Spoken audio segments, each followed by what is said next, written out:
Él es ingeniero químico, carrera tribunal, y tiene la maestría en enseñanza superior.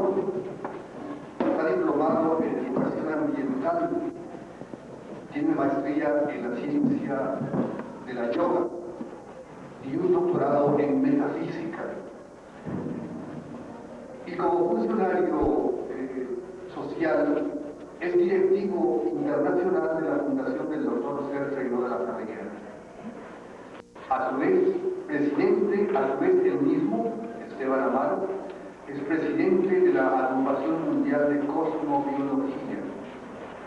Y como autor, tiene publicado el texto que ustedes han leído, Amor, Sexo y Comprensión, del cual se está preparando una segunda parte. Y también de El despertar de la conciencia en el nuevo milenio. Entonces vamos a disfrutar durante una hora y media de una charla gratísima con él y de la posibilidad, si se dan las condiciones, de un debate sobre los diversos o diferentes temas que se manejan en el texto que ustedes han leído. Esperamos de que se pueda generar una comunicación sobre estos temas y que ustedes tengan la oportunidad de penetrar más a fondo en estos asuntos que son de vital importancia en la formación de la célula familiar. Con ustedes, Esteban Amaro.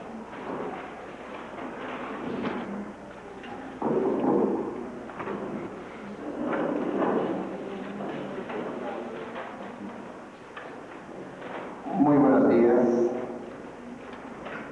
Quisiera, antes de todo, darles un enfoque, cómo se generó el libro, ya que ustedes han tenido seguramente la oportunidad de leer ya algunas páginas o todo el libro.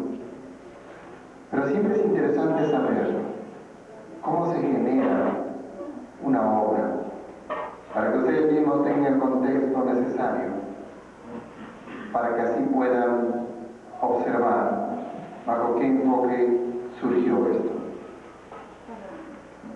Tuve la oportunidad también de estar en las cátedras universitarias, como mi formación es ingeniero químico inicialmente.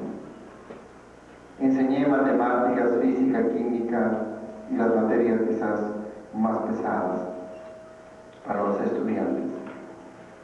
Pero en nuestras cátedras conversábamos con mis alumnos acerca de estos temas de su convivencia diaria, de su realidad diaria enfocada en el campo del amor.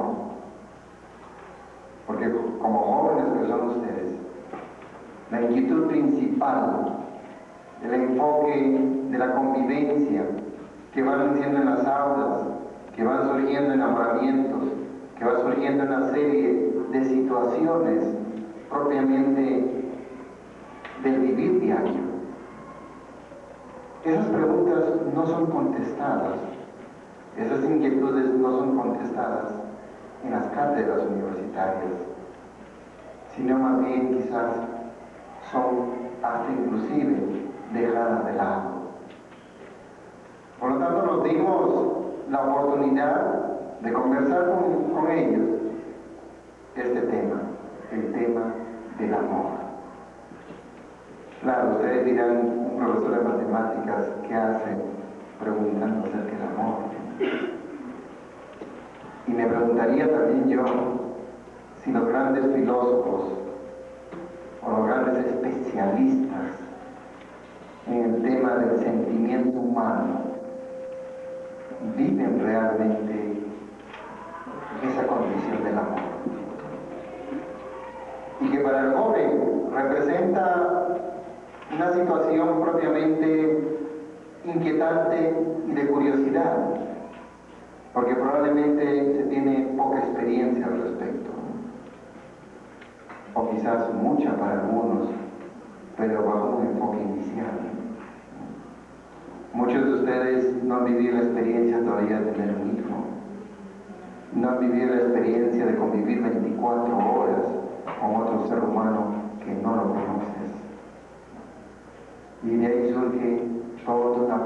problemática del ser humano. Esta es la primera parte, cómo se generó el libro.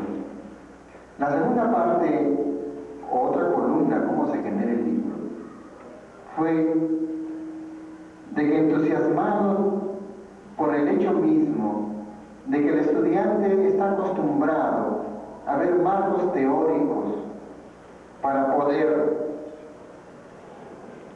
explicarse una realidad.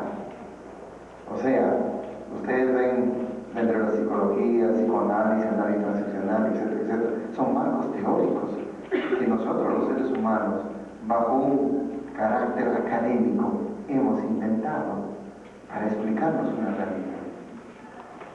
Me llamó mucho la atención en ese entonces algunos párrafos de Hugo Zimmermann, catedrático del Colegio de México, que escribía acerca de esta problemática de investigación en las aulas. Generalmente el estudiante se le entusiasma para que investigue algo o haga un ensayo o una tesis de una realidad cualquiera basándose en esquemas de marcos teóricos. O sea, tú te vas a explicar la realidad de acuerdo a los marcos teóricos. Entonces dije yo mi libro no lo voy a hacer así. Voy a hacer al revés, como plantea Hugo Zimmermann. Voy a observar la realidad tal como es y voy a tratar de adaptar marcos teóricos a esa realidad y no al revés, tratar de explicarme la realidad adaptando esa realidad a los marcos teóricos. Por eso ustedes consiguen en el libro autores quizás que tengan concepciones totalmente opuestas. Si hablamos de Karl Marx por un lado, por otro lado estamos hablando de Dios. Entonces, el libro no está conceptuado en un marco teórico, sino en muchos de ellos que se adaptan para explicarnos la realidad verdadera. Bajo esas dos columnas se genera el libro. Y sobre todo, bajo las preguntas del estudiante que me hacía en las clases. Y a manera de referencia, para ya dirigirme al contenido del libro, comenzó esta inquietud porque vi a uno de mis alumnos que no estudiaba la materia de matemáticas. Estábamos en el tema de ecuaciones diferenciales y entonces veía pues que llegaba, se sentaba y su mirada iba por allá. Entonces lo llamé y le dije, ¿qué te pasa? ¿Estás enamorado? ¿Qué tienes? Sí, maestro, estoy enamorado. Entonces le digo, mira, tú sabes que la palabra novio viene porque novio no ve nada. Es que tú no ves nada. Tú solamente estás sintiendo en este instante. Pero no es que ese sentir sea malo, sino no entiendes lo que estás sintiendo. Y entonces me di cuenta que muchos de ellos estaban en la misma situación. Y entonces dije, si aquí vamos a estar calificando las pruebas a estudiantes que no estudian, entonces, ¿para qué estoy yo? Yo no estoy enseñando nada. Si mi labor de docente es que ustedes aprendan y al final de cuentas no aprenden, entonces ¿yo qué hago acá? Entonces primero vamos a solucionar el problema humano que tienen mis alumnos antes de entrar en una materia. Entonces hablemos del amor. A ver, jóvenes, ¿qué es el amor? Y por ahí se levantó uno y dijo, pues, mira maestro, para acabar pronto, yo no sé qué cosa es el amor. Porque escucho a mis padres, o en la televisión, o donde sea, que vamos a hacer el amor. Y entonces está pensando hacer el sexo. Como yo no tengo experiencia en sexo, yo no sé qué cosa es amor. Fíjense que me llamó la atención mucho esa inquietud del joven Porque era real, porque es auténtico lo que le está diciendo. ¿Qué estamos dando a los adultos, a nuestros jóvenes, a nuestros adolescentes, a nuestros niños? Simplemente una herencia sociológica de una actividad pensante que tenemos, pero que en realidad no es una realidad concreta, valga la redundancia. Es una fantasía. Estamos entregando lo que es el concepto del amor con el concepto del sexo. Estamos desvirtuando realmente un sentimiento y llevándolo a otra situación que puede ser la coronación de ese sentimiento, pero que realmente no empieza así. Entonces habría la necesidad de estudiar la parte anatómica, cómo reaccionan el varón y la mujer frente a ese tema del amor. Pero antes de eso, sigamos con algunos prolegómenos, algunos inicios en los cuales fue basado todo este contexto. Primero tendríamos que definir qué cosa es amor. Y para definir qué es el amor, probablemente cada quien va a tener su propio concepto. O de repente ni siquiera tiene su concepto. Para algunos será un sentimiento, para algunos será no comer, porque tan enamorado está que perdió la ganas de comer. Como decían esas abuelitas, mira ese joven está flaco, flaco, ni come, está parado en la esquina, ese sí te quiere, está sufriendo. Entonces caramba, amar es sufrir. Qué barbaridad, si amar es sufrir, entonces pues vamos a tener que todos ser martirizados para amar de veras. Probablemente fue para una época, y así se vislumbró. Y así podemos decir, entonces, que el amor tiene una historia. No se conceptúa de la misma manera en las etapas ideológicas que tiene la humanidad. Podemos decir el ejemplo de las espartanas, por ejemplo, que cuando sus hombres iban a la guerra,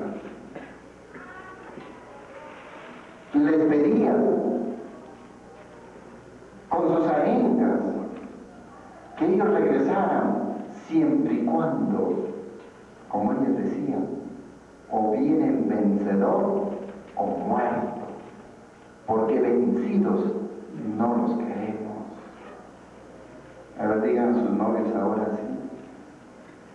De repente no los vuelven a ver. Pero esa etapa era así, pues.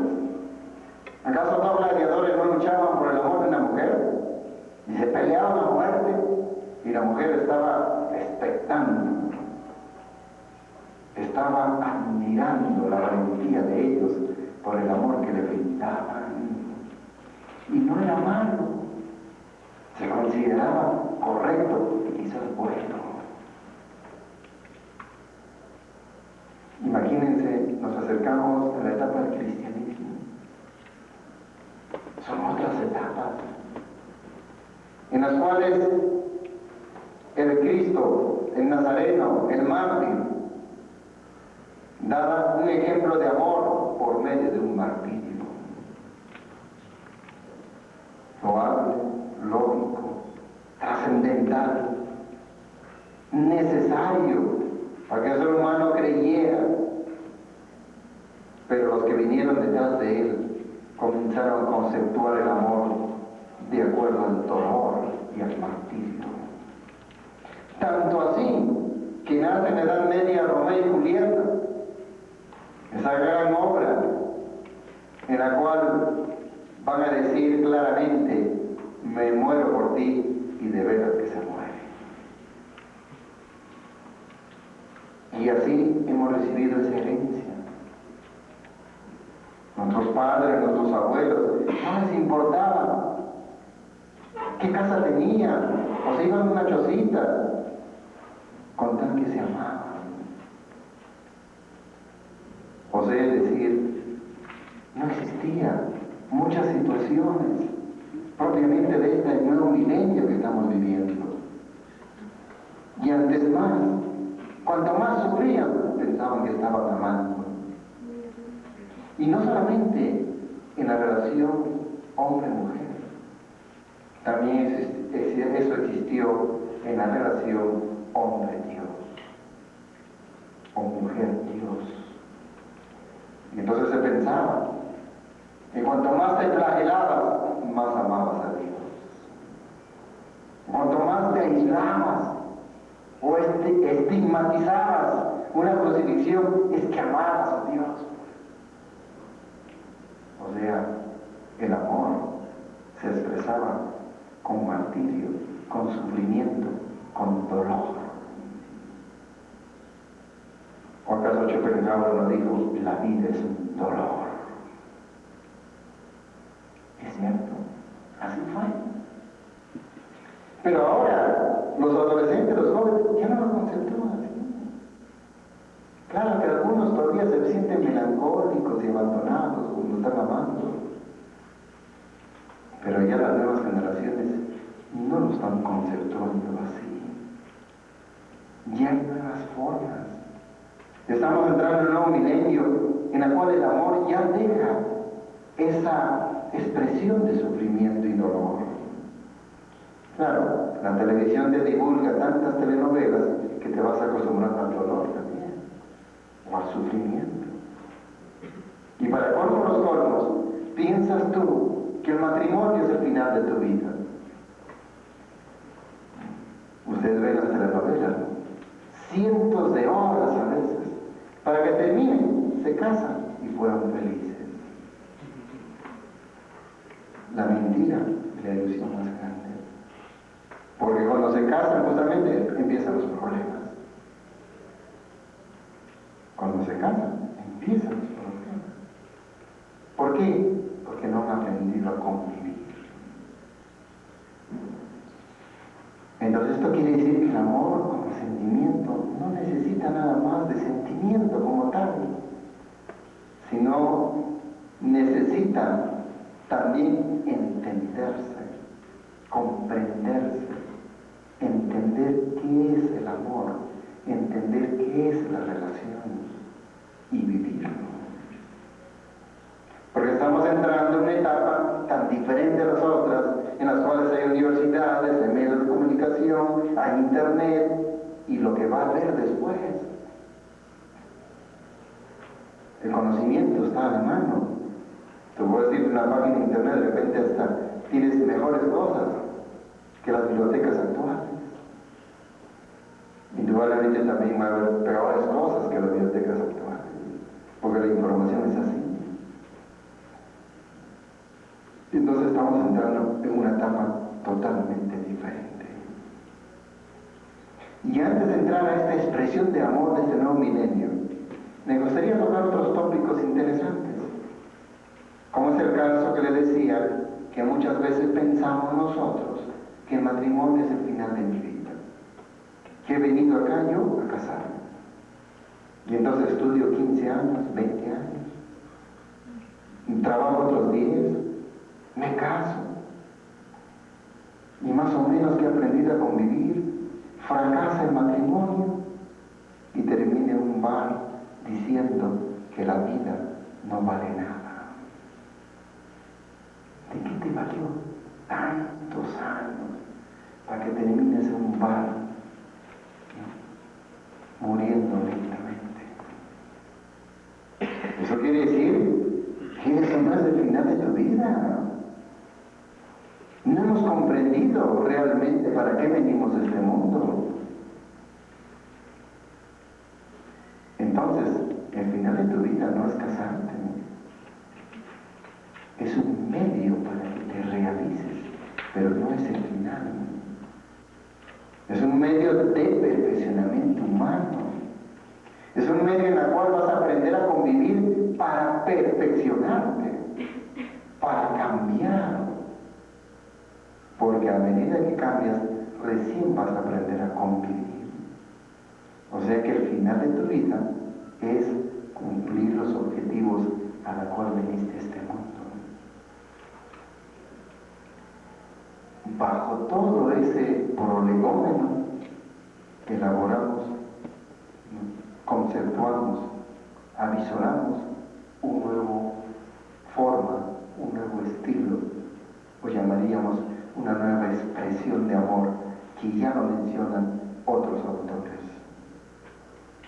Por ejemplo, Renaud de la Ferrière, que escribe 100 obras literarias, sabio francés que vivió del 16 al 62, en el siglo pasado, escribe en sus obras que no bastaría la expresión del gran Nazareno que dice: amaos los unos a los otros para esta época, sino que es necesario comprenderos los unos a los otros. Y entonces aquí viene la palabra comprensión. En una etapa de la humanidad el amor se expresó como valentía, los gladiadores, las espartanas, etc. En otra etapa el amor se expresa como sufrimiento y dolor. Y en esta etapa de un nuevo milenio, el amor va tomando una forma de comprensión. Otra forma totalmente diferente. Entonces el amor ya no solamente es un sentimiento, sino está complementado con el entender la relación. Y ahí viene sentir más entender, es igual a comprensión. Por favor, tengan presente eso, si quieren anótenlo, porque eso les va a permitir a ustedes convivir realmente con una persona. Sentir más entender es comprender.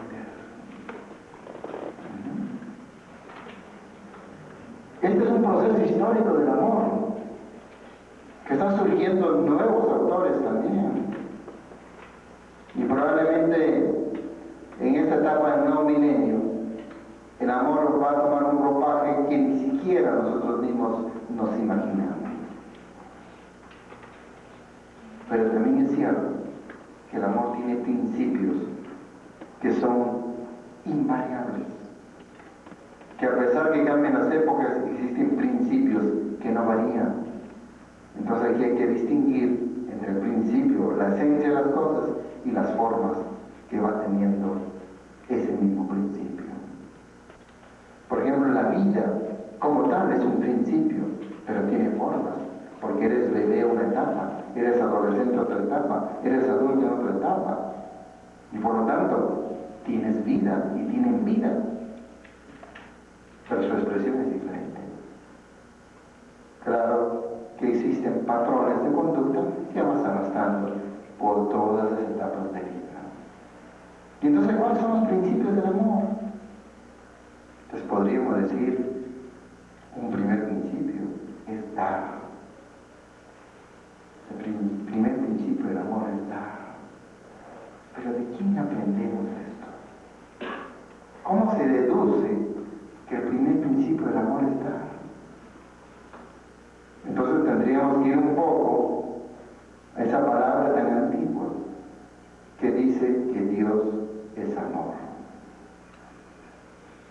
y que lo usan muchísimas culturas.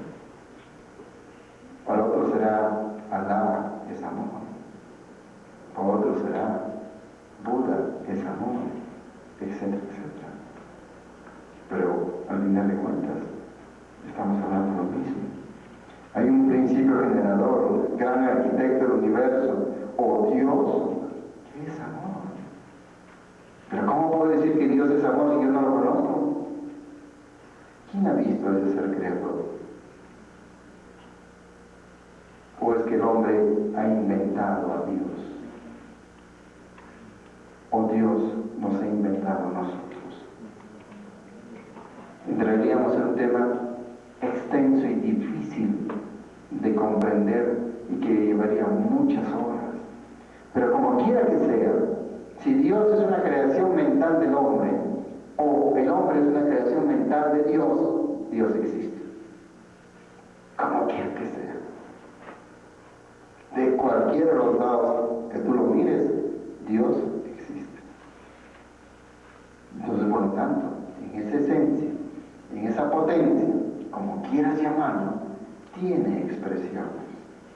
Así como el autor va expresando su sentir, su habilidad, su entendimiento en un cuadro, y el pintor expresa su obra en el cuadro, y a pesar que tú no conozcas el autor, puedes hablar de él a través de su cuadro. Y entonces tenemos que tocar a Leonardo da Vinci, por ejemplo. Nosotros no lo conocemos, pero sabemos de él por su obra.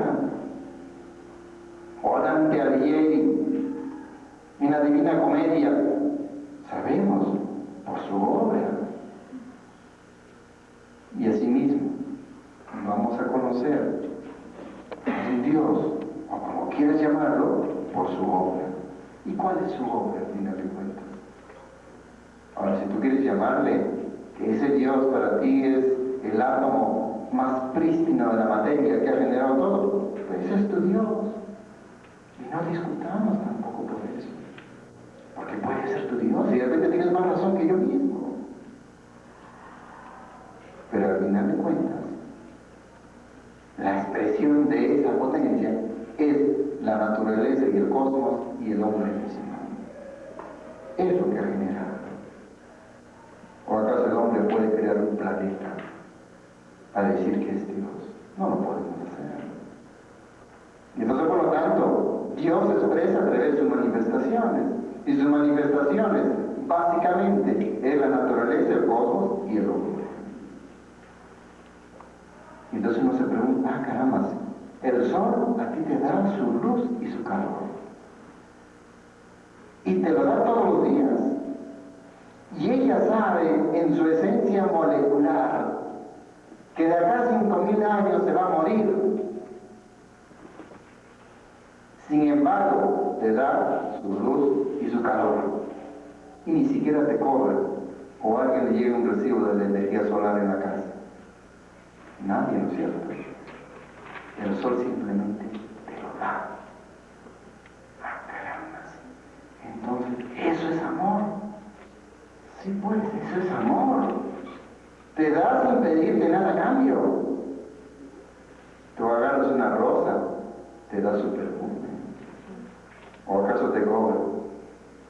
¿O acaso te dice, tú no me regaste, por lo tanto yo no te doy mi perfume? Ella sabe, se va a marchitar bajo su conciencia biológica. Ella sabe que se va a morir, sin embargo, te da su perfume. Y así todo el reino mineral, el vegetal, etcétera, etcétera. Y cuando llegamos al hombre, en la relación hombre-naturaleza, u hombre-hombre, en el sentido varón-mujer, ¿no? Comienzan los problemas. El hombre muchas veces no se llega a inclinar hacia ese amor absoluto que nos enseña el cosmos y la naturaleza. Comienza su parte mental a querer entender, querer negociar el sentido del amor. Y entonces en la parte mental del ser humano, no, es que yo te amo porque tú me amas. Ah, caramba, entonces es un negocio. Ya el amor que es puro, dado por una naturaleza, por un cosmos, o como quieras llamarle tú, se convierte ya poco a poco en el estilo hombre-mujer, se convierte en un negocio. Empezaron los problemas humanos para conceptuar el amor absoluto. Y es así que vamos teniendo que cuando el ser humano se empieza a enamorar, el enamoramiento viene a ser una fuerza emocional de sentir una necesidad y una presencia de alguien que está a tu costado. Quieres tener su presencia, por eso estás enamorado o enamorada. Pero en esa presencia, en ese sentir, comienza la convivencia. Entonces no bastaría para el género humano absoluto de amor. Simplemente dar no bastaría, porque nos empezaríamos a pelear. Entonces viene otro segundo principio del amor, que viene a ser el compartir. Ah, caramba, sí, pues, porque si yo te doy amor y ni siquiera hago, nazca un poquito de amor en ti y en mí, quiere decir que no estoy cultivando nada. Me los he tomado las palabras de Karl Marx, donde dice, pues, que cultivar el amor y no brindar amor de eso que has cultivado es estar perdiendo el tiempo. Es una cosecha infructuosa.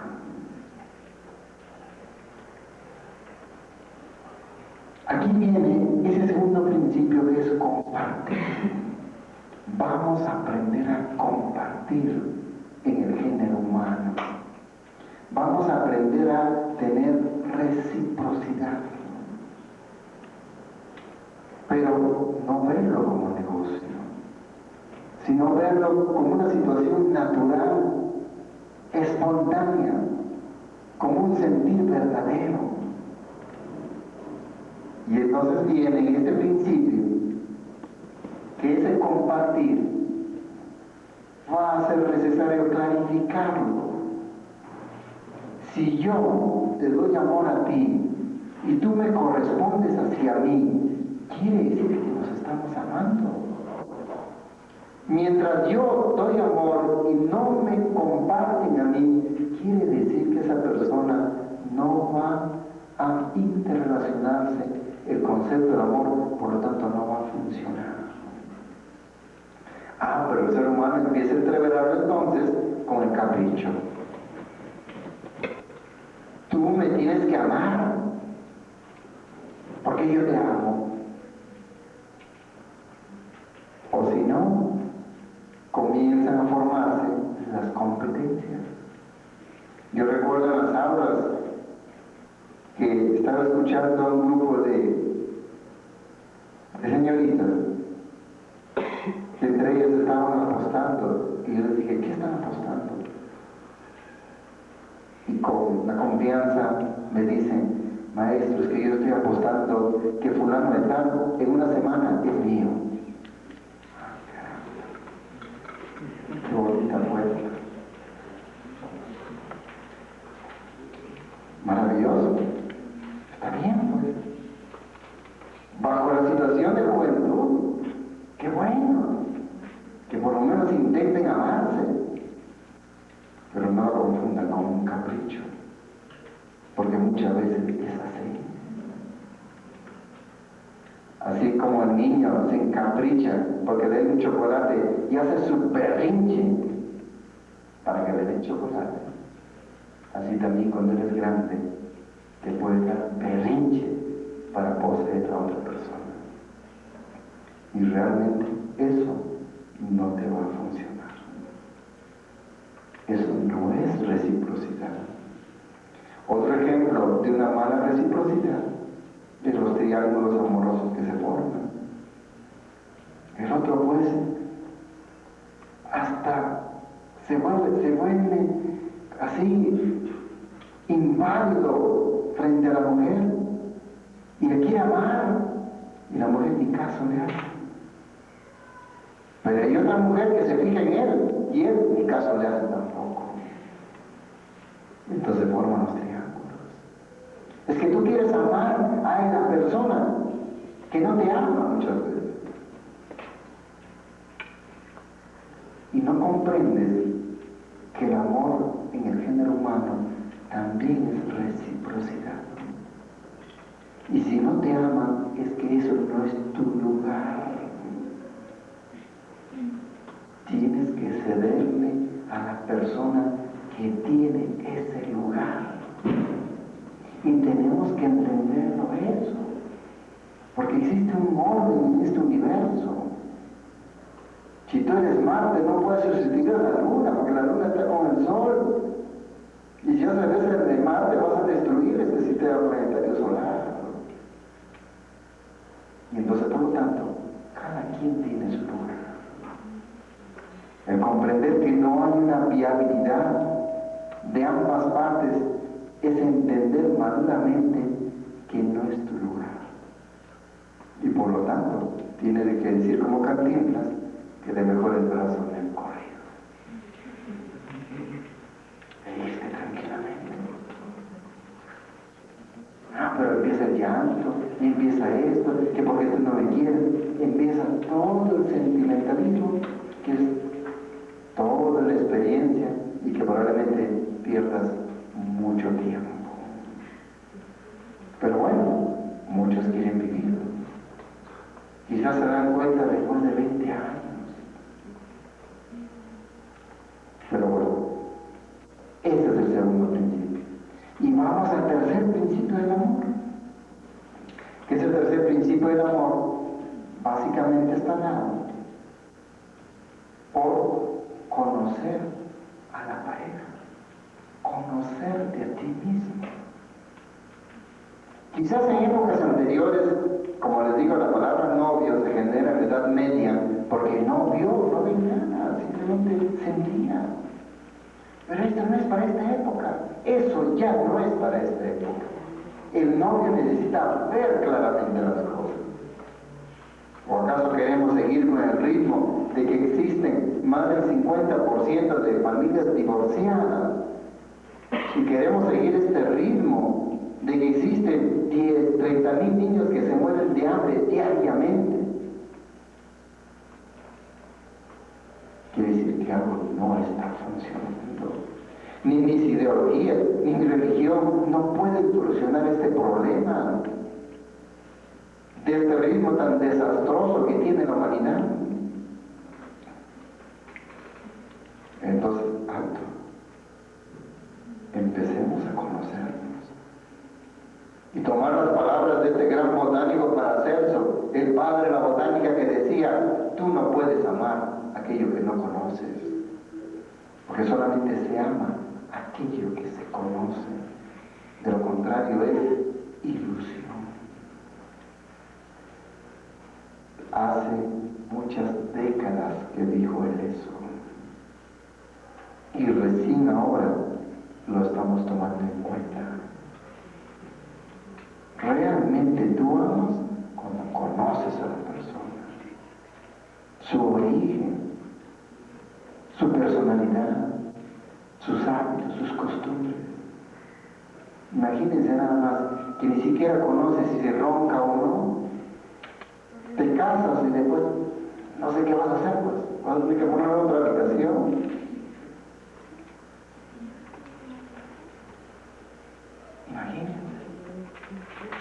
Imagínense si tú no lo conoces, cómo reacciona ante los problemas y los berrinches que hace. Como decía una vez una joven maestra: ¿cómo voy a conocer a mi novio? Yo le decía: mira, te invita al restaurante. Sí, maestra. ¿Ves cómo trata a la persona que lo atiende? Sí, le grita. De esa misma manera te va a tratar.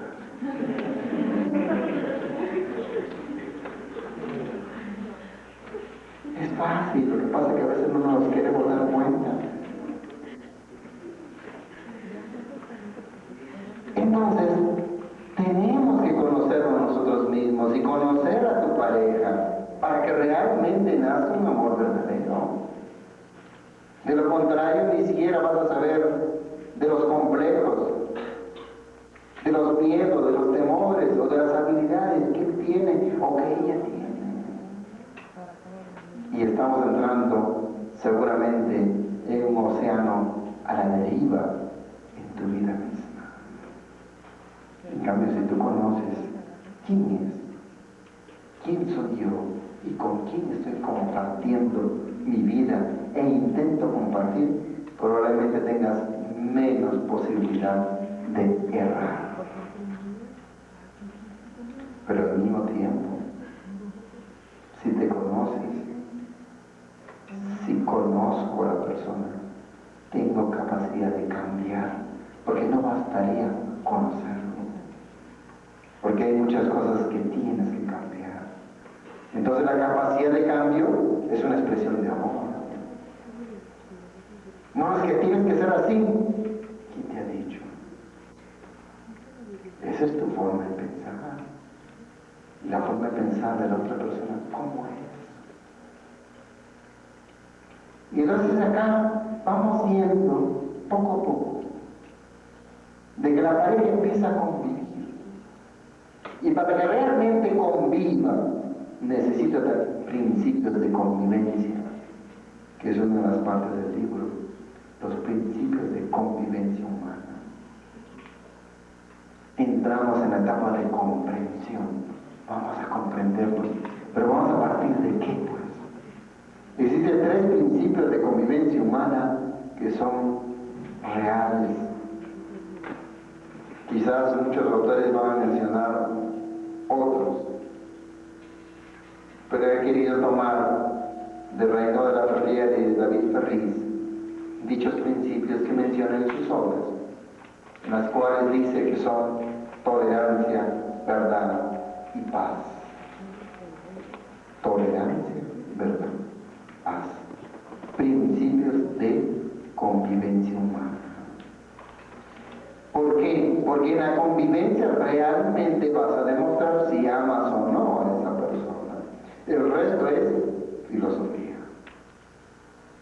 Y filosofía no vivenciada, no existe realidades concretas.